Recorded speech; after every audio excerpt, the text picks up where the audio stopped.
Oke, Assalamualaikum warahmatullahi wabarakatuh. Selamat malam, perkenalkan nama saya Ahmad Dafa.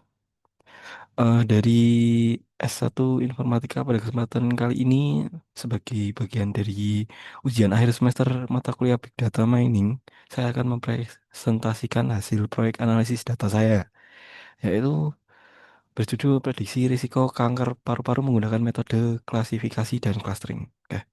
Latar belakang pemilihan topik ini tuh didasari oleh fakta ya bahwa kanker paru-paru itu masih masih menjadi salah satu ya penyebab kematian tertinggi.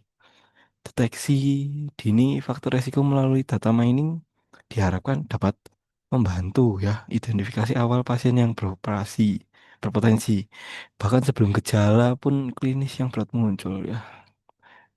Dalam proyek ini saya akan membangun pipeline data mining lengkap mulai dari pre-processing, eksplorasi data hingga pemodelan machine learning menggunakan Python ya.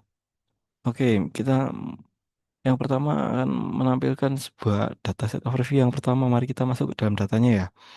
Nih, dataset yang saya gunakan adalah survei lung cancer. Ini survei lung cancer.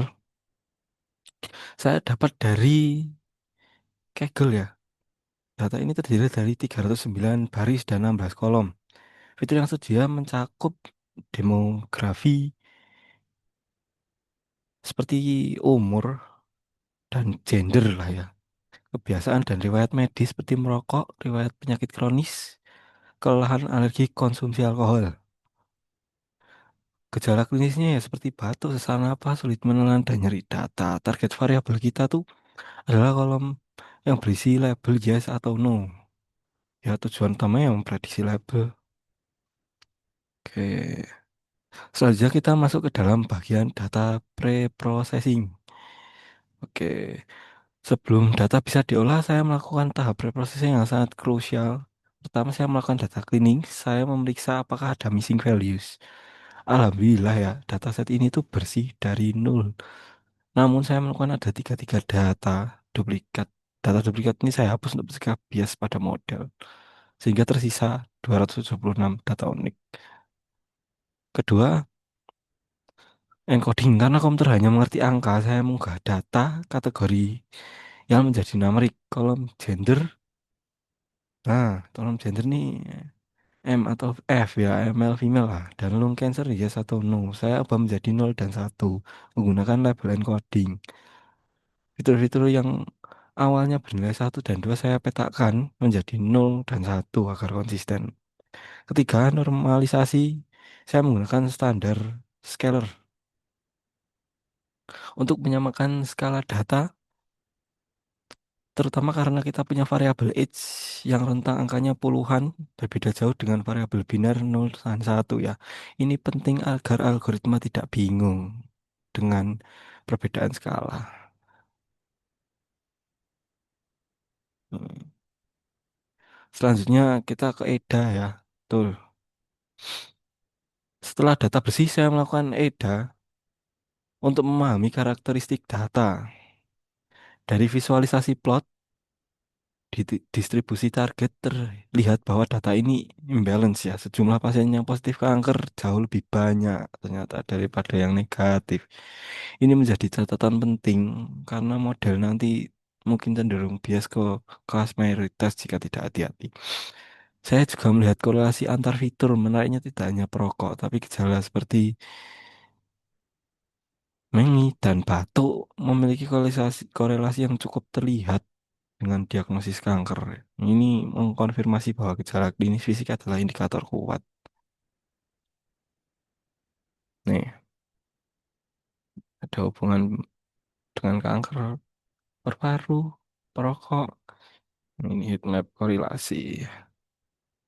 Ya, selanjutnya kita ke clustering ya. Sebelum masuk ke prediksi, saya mencoba melakukan analisis unsupervised learning menggunakan K-mean clustering. Tujuannya adalah untuk melihat apakah data pasien ini secara alami mengelompokkan menjadi segmen-segmen tertentu tanpa kita beri label kanker. Saya menggunakan K2 dengan asumsi kita ingin memisahkan kelompok risiko tinggi dengan risiko rendah ya. Hasilnya cukup menarik. Dari karakteristik rata-rata tiap tiap klaster itu terlihat ada satu kelompok yang memiliki rata-rata usia tuh lebih tua, riwayat merokok lebih tinggi dibanding kelompok lainnya. Oke.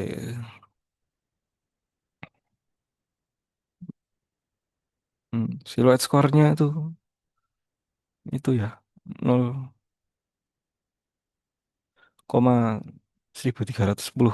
Oke. Yang menunjukkan pemisahan klaster yang cukup baik. Selanjutnya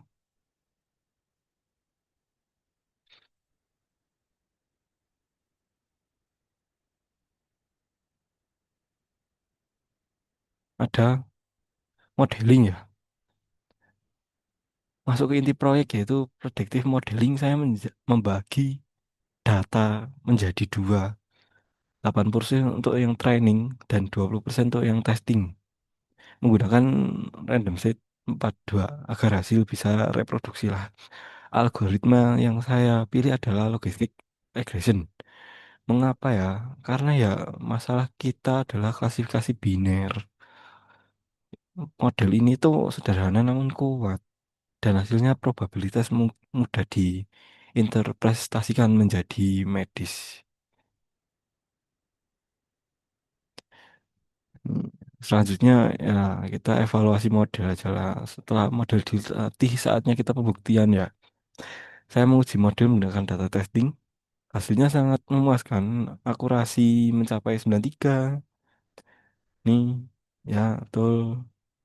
Namun dalam kesehatan akurasi bukan segalanya sih. Kita wajib melihat recall. Recall kita ya satu, satu ya 100 lah. Artinya model ini tuh berhasil mendeteksi semua yang sebenarnya sakit kanker. Tidak ada pasien kanker yang terlewat lah atau dibilang sehat oleh model. Ini adalah performa terbaik untuk alat screening medis menurut saya. Karena kita tidak ingin ada false negatif atau pasien kanker tuh yang nggak keprediksi itu loh. Nah, kesimpulannya kami adalah pipeline data mining yang dibangun berhasil memproses data lah ini tuh. Survei kanker paru-paru dengan baik. Analisis EDA maupun clustering memberikan wawasan tentang pola resiko pasien. Model logistik regression terbukti sangat efektif dengan akurasi ya 93 itu 93% recall sempurna 100 menjadikannya kandidat yang baik untuk alat bantu diagnosis awal. Sekian presentasi dari saya. Terima kasih atas perhatiannya. Assalamualaikum warahmatullahi wabarakatuh.